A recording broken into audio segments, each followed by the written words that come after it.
Coming up next inside Walt Disney, it's a classic episode of magic spells, talking animals, Yes. flying beds. In Disney's Bedknobs and Broomsticks, special effects turn fantasy into reality. How does she do that? Because she's a witch. That's the sort of thing witches do. To fly is everybody's dream.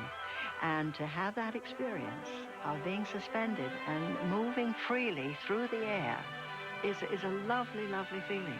While some of the movie's special effects relied on wires and pulleys, others relied more on imagination. It has to do with make-believe.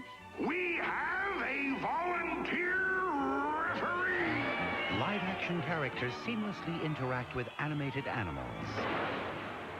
A process that requires actors to perform with characters they can't see. We had to learn to understand that we were interacting with an animated creature. Oh, that.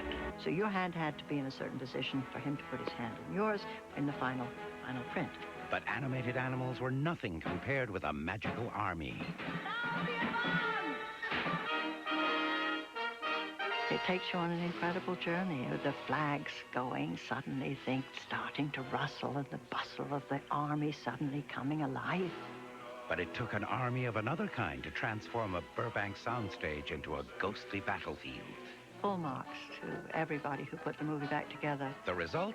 Bedknobs and Broomsticks won an Academy Award for its special effects. And now you can see them all in the fully restored version. To have the opportunity to see it at its best, and with all of the film that was removed, reinstated, and everything technical that could be done to improve it has been done, I think it's simply marvelous. Don't go away. Bedknobs and Broomsticks is just a few minutes away, inside Walt Disney. Which of the songs in Bedknobs and Broomsticks was originally written for another Disney classic? The Beautiful Bridie was originally written by the Sherman Brothers for Mary Poppins. Now, I'd like you to join me on an adventure. One that will take us from the blustery coast of England to an animated island where animals can actually talk. And it all starts with this. Ready?